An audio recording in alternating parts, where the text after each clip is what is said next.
में जो कुछ मांगा पूरा करो अरमान। प्रार्थना में जो कुछ मांगा पूरा करो अरमान। सारी खताएं मानता हूँ तेरा करूँ अब ध्यान। प्रार्थना में जो कुछ। Happy Sabbath. Good morning. What a joy it is. परमेश्वर पिता का धन्यवाद हो। हमारे दिल खुशी से आनंद से भरे हैं। आज के पवित्र साबत दिन की आशीष के लिए हम प्रभु का धन्यवाद देना चाहते हैं।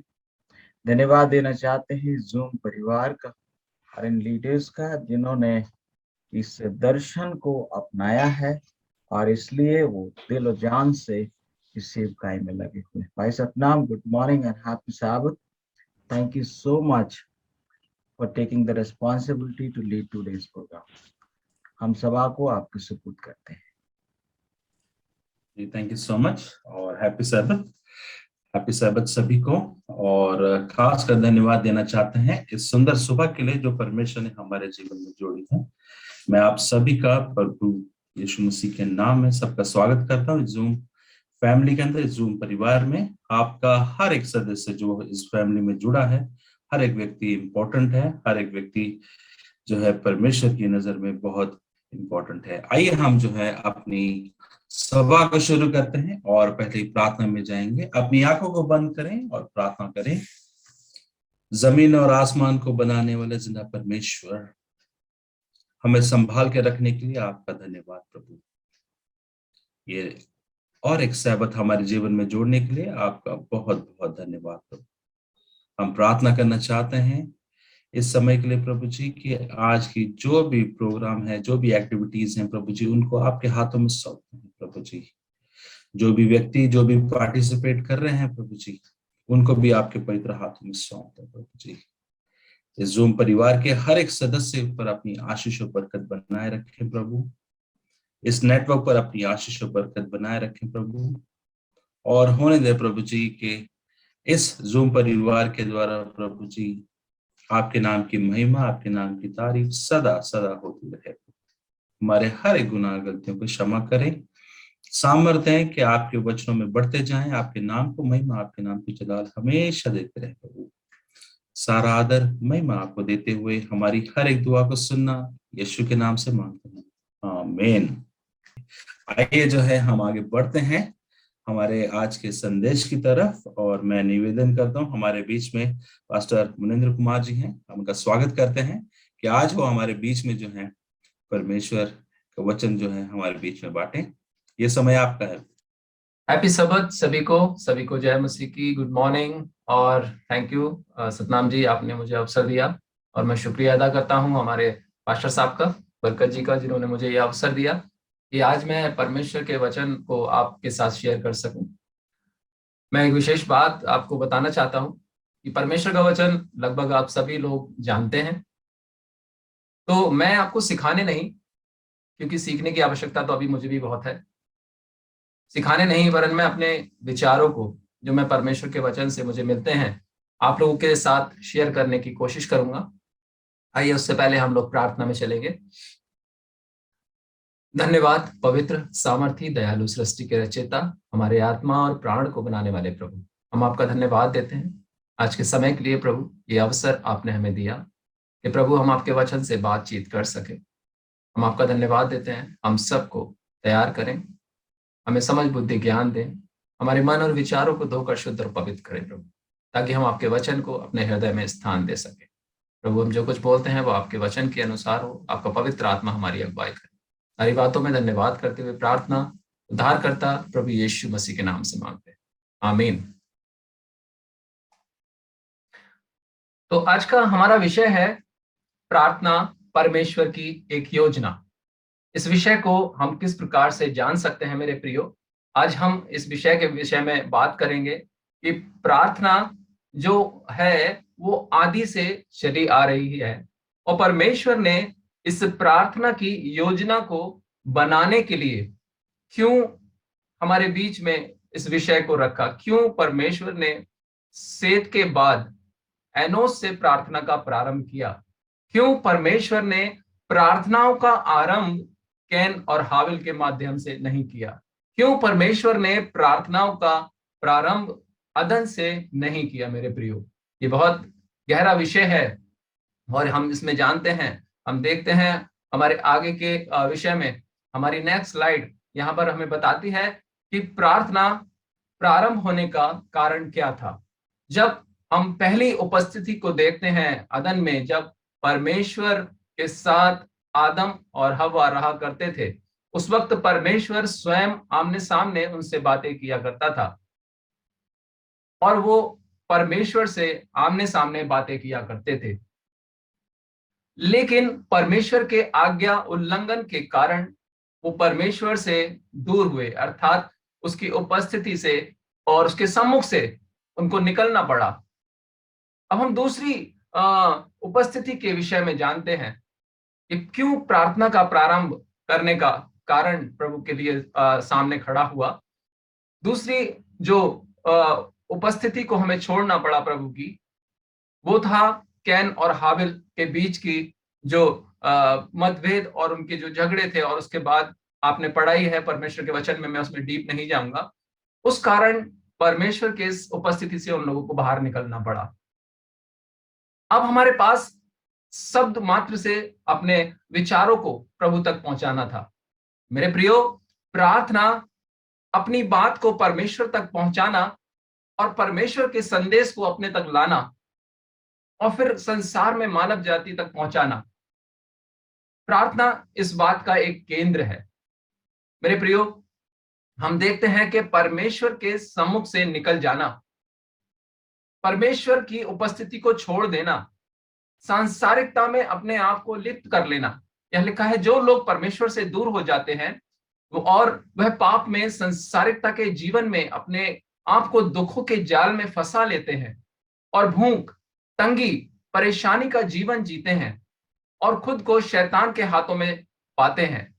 परमेश्वर उन्हें लाने के लिए उपाय खोजता है जिसमें वह उनको इस्तेमाल करता है जो उसके अनुसार चलते हैं। प्रियो, इसका एक उदाहरण हम देख सकते हैं उत्पत्ति 4 उसके 16 में। वहां लिखा हुआ है, तब कैन यहोवा के सम्मुख से निकल गया। ये एक बड़ी बात है, यहोवा के सम्मुख से निकल जाना। और जब कैन यहोवा के सम्मुख से निकल गया और वो नोद नामक देश में, जो अदन के पूर्व की ओर है, रहने लगा, जिस देश को दूसरे शब्द में भगोड़ा भी कहते हैं। हाँ मेरे प्रियो, जब हम परमेश्वर से भागते हैं, परमेश्वर से दूर निकल जाते हैं, उसकी उपस्थिति से दूर निकल जाते हैं, तो परमेश्वर का और हमारा कम्युनिकेशन गैप होने लगता है और हम उससे बात नहीं कर पाते।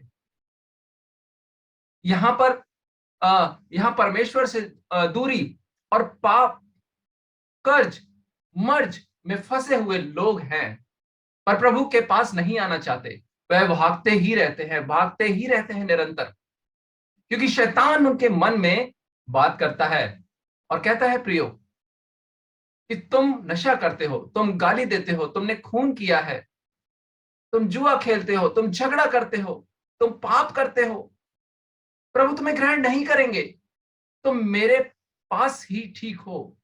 और वे शर्मिंदगी से भर जाते हैं। मेरे प्रियो, अक्सर लोगों के साथ ऐसा हुआ करता है और इस कारण वो प्रभु से भागते रहते हैं। ये सभी परमेश्वर की रचना है। हमें और आपको परमेश्वर ने बनाया है।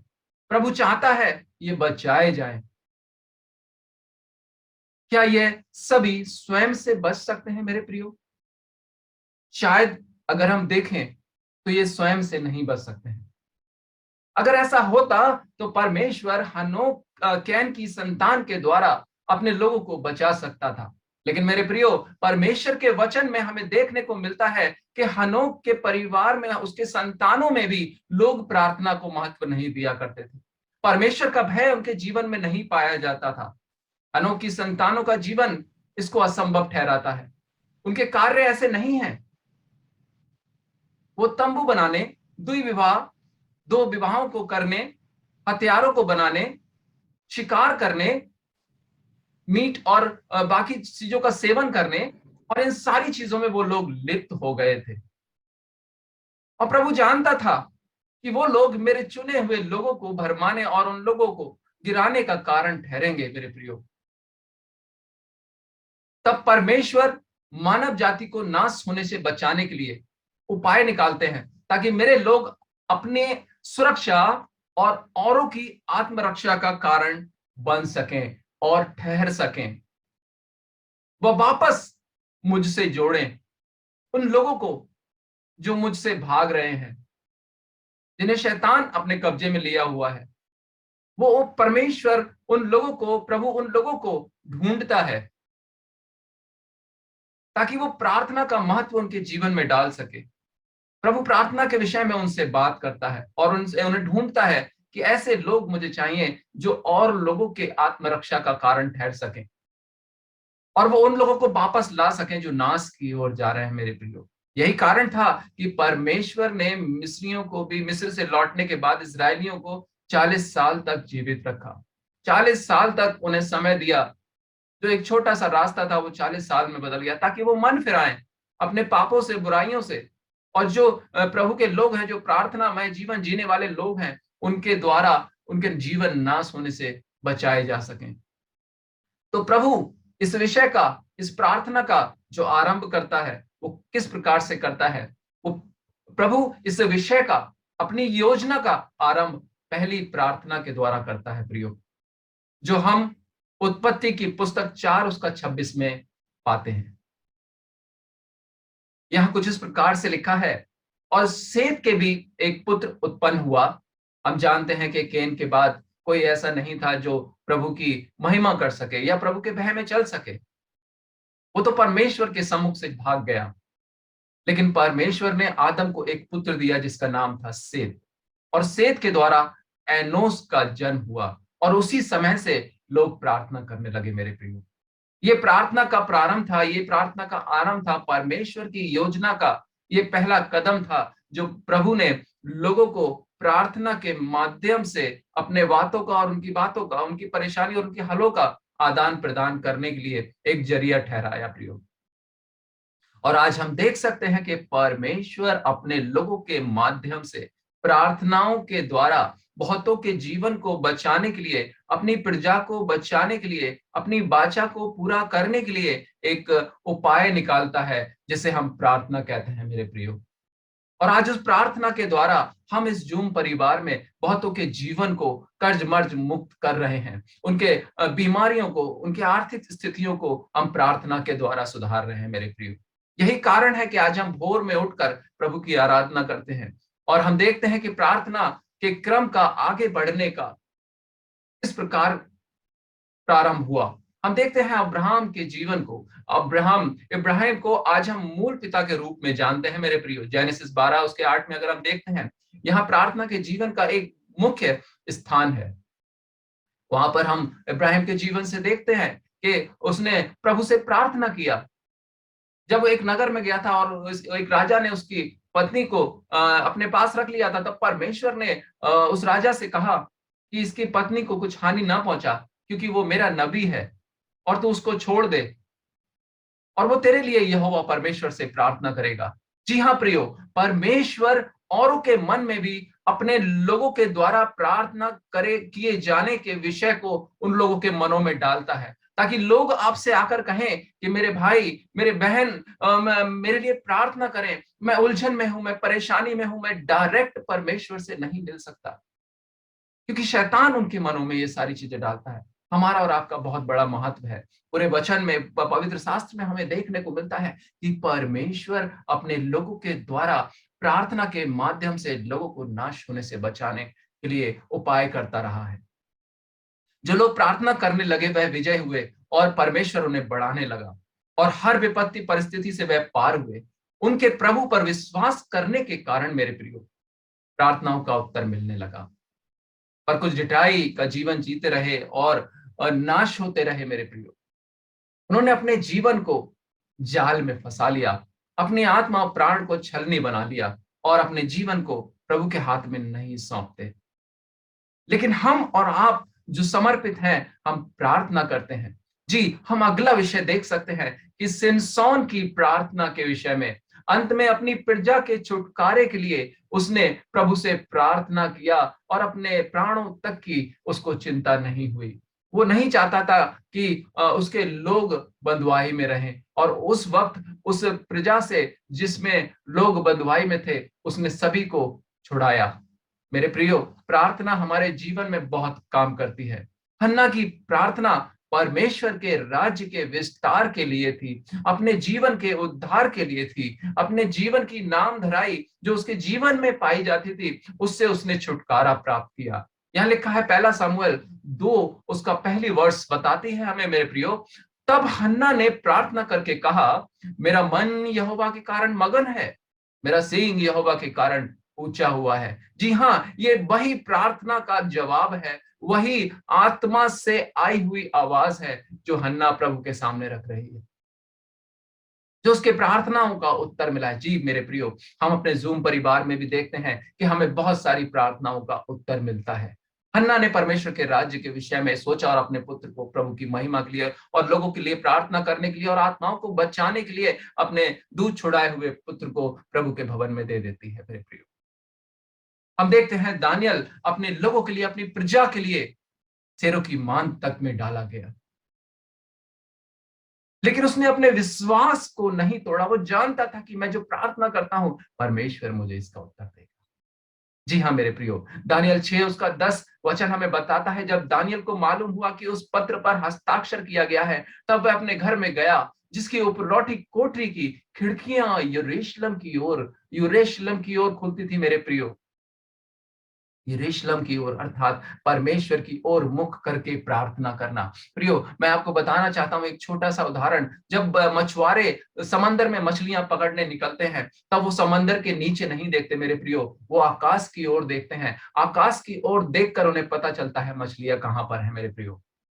अर्थात जब हम अपनी निगाहें प्रार्थना के माध्यम से प्रभु की ओर उठाते हैं तो परमेश्वर हमारे बीच में जहां हमें काम करना है, किस तरह से काम करना है, वो हमारा मार्गदर्शन करता है। प्रियो, ये अद्भुत परमेश्वर हमारी मदद करता है। इसी प्रकार दानियल ने भी अपने लोगों के लिए प्रार्थना की और अपनी रीति के अनुसार जैसा वह दिन में 3 बार अपने परमेश्वर के सामने घुटने टेक कर प्रार्थना और धन्यवाद करता था, वैसे ही तब करता रहा जब परिस्थितियां विपरीत थी मेरे प्रियो। और हम देखते हैं कि अंत में परमेश्वर ने दानियल को एक उच्च अच्छा स्थान दिया जहां से उसने अपने लोगों के लिए मार्गदर्शन किया, मार्ग को खोला और छुटकारे का कारण भी हुआ। मेरे प्रियो, हम प्रभु का धन्यवाद देते हुए आगे बढ़ते हैं। हम देखते हैं नए नियम में, क्या पुराने नियम में ही परमेश्वर ने प्रार्थना के विषय में हमसे बातचीत की? नहीं मेरे प्रियो, नए नियम में हम देखते हैं, नए नियम में प्रभु यीशु मसीह ने चेलों को प्रार्थना करना सिखाया ताकि वह किसी परीक्षा में ना पड़े। जी मेरे प्रियो, हम और आप भी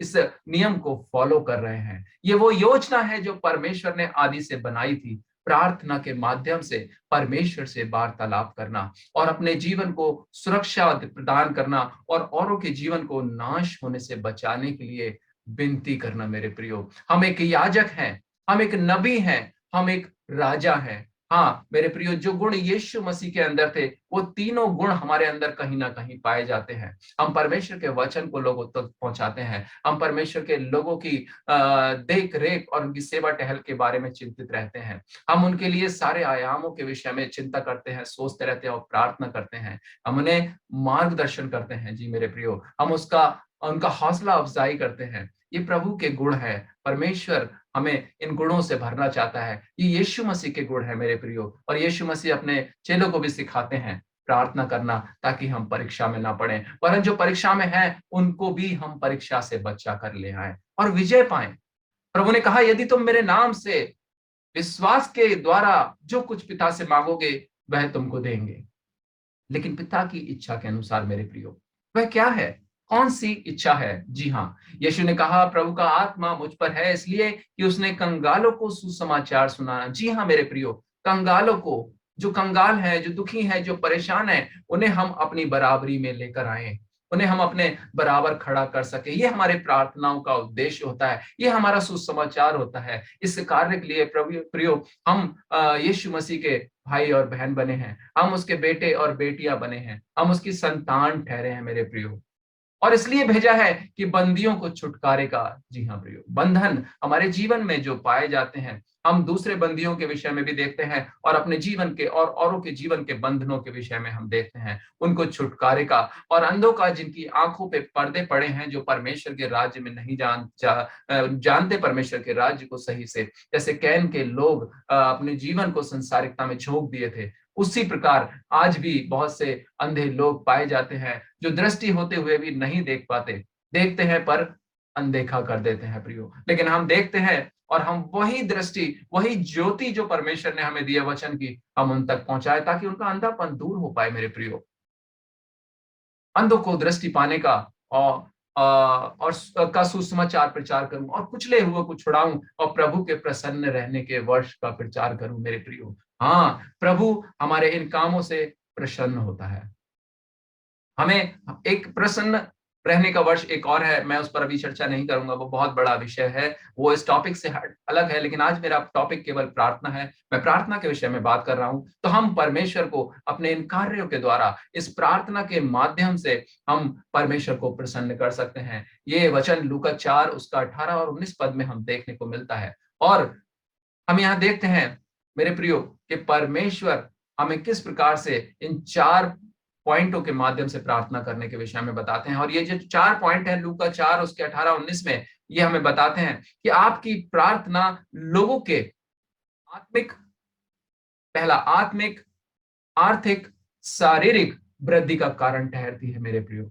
यही कारण था कि आदि में परमेश्वर ने प्रार्थना के लिए सेत के द्वारा, एनोस के द्वारा और उनके लोगों के द्वारा एक योजना बनाई, और वृद्धि का कारण ठहरती है और परमेश्वर की प्रार्थना की योजना को पूरा करती है। जी हाँ, जो हम जूम परिवार में अपने योगदान को देकर पूरा कर सकते हैं मेरे प्रियो। हम जूम परिवार के माध्यम से जुड़कर हम आत्मिक, यानी कि जो लोग प्रभु से दूर हैं उन्हें प्रभु के करीब ला सकते हैं। आर्थिक, यानी जिनके जीवनों में रोटी और अन्न की आवश्यकता है और आर्थिक परिस्थितियां उनकी विपरीत है, उनकी हम अपनी थोड़ी सी मदद से, हमारे पास प्रभु ने बहुत दिया है, हम थोड़ी सी मदद से उन्हें अपने बराबर ला सकते हैं। वचन कहता है ना, जो टेढ़ा मेढ़ा है उसे सीधा करो, जो ऊंचा नीचा है उसे समतल करो, यानी जो नीचा है हमें उसे अपने बराबर में लाना है मेरे प्रियो। हमें सबको छोटा नहीं समझना, हमें हर एक को अपने से बेहतर और अपने से अच्छा समझना है।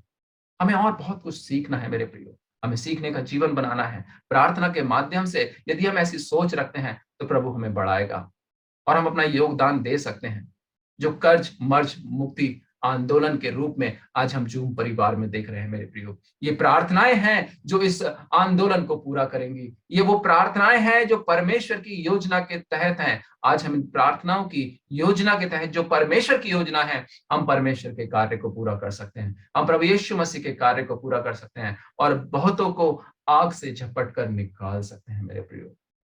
हाँ, आप सब इस मुहिम में अपने योगदान को देते हैं तो आप परमेश्वर की प्रार्थना की योजना को, जो उसने हमने दिया है प्रार्थना करने के लिए, यीशु मसीह ने जो हमें सिखाया है प्रार्थना करना, परमेश्वर ने सेत और एनोस के द्वारा जो हमें सिखाया है प्रार्थना करना, एलिया के द्वारा और नबियों के द्वारा प्रार्थना करना सिखाया है, वो आज हमारे जीवन के लिए कारगर है। हम सब इसमें आगे बढ़े और प्रार्थना के माध्यम से आत्मिक, आर्थिक और शारीरिक वृद्धि का कारण हम होते जाए। प्रभु आप सबको बहुत आशीष दे और आज के वचन के लिए हम प्रभु का धन्यवाद देते हैं। और आइए हम अपनी आंखों को बंद करेंगे और हम प्रार्थना में चलेंगे मेरे प्रियो। धन्यवाद हमारे पवित्र, सामर्थी, दयालु पिता परमेश्वर, हम प्रभु यीशु मसीह के नाम से आते हैं प्रभु, हम प्रार्थना करते हैं मेरे प्रभु, अपने जीवनों को आपके सम्मुख रखते हैं, हमें बलवंत बनाए, अपनी शक्ति और सामर्थ्य से हमें भर दे प्रभु। हाँ प्रभु, ये सबत का दिन प्रभु जो आपने पवित्र ठहराया और इसको आशीष दी कि इस दिन हम आपसे जो प्रार्थना करें, हम जिन लोगों के लिए प्रार्थना करें, जिनके हम सुधि लें प्रभु, आप उन्हें आशीष देंगे और ये कारण होगा हमारे जीवन की आशीषों का प्रभु। हाँ, इस दिन में हम आपके नाम की महिमा करते हैं, हम अपनी इच्छा नहीं पूरी करते वरन आपकी प्रार्थना की योजना, आपके मन की योजना, आपकी इच्छा की योजना को पूरा करने के लिए हम आपसे शक्ति, सामर्थ और आत्मिक, आर्थिक और शारीरिक उन्नति चाहते हैं प्रभु, ताकि हम आपके नाम की महिमा करें। पूरे जूम परिवार को आपके पवित्र हाथों में सौंपते हैं, जूम परिवार के मुखिया को, उनके परिवार को और आए हुए हर एक सेवक को आपके हाथों में सौंपते हैं प्रभु। इस मुहिम में हम आपकी प्रार्थनाओं की योजना के माध्यम से प्रभु आपके राज्य को बढ़ा सकें, प्रभु आपको हम विजय दिला सकें। विजय आपकी है प्रभु और आपकी ओर से मिलती है। हाँ प्रभु, सारी बातों में धन्यवाद देते हुए ये प्रार्थना आपके इकलौते बेटे हमारे उद्धारकर्ता प्रभु यीशु मसीह के नाम से मांगते हैं, आमीन। आमीन। थैंक यू प्रभु, आप सबको बहुत आशीष।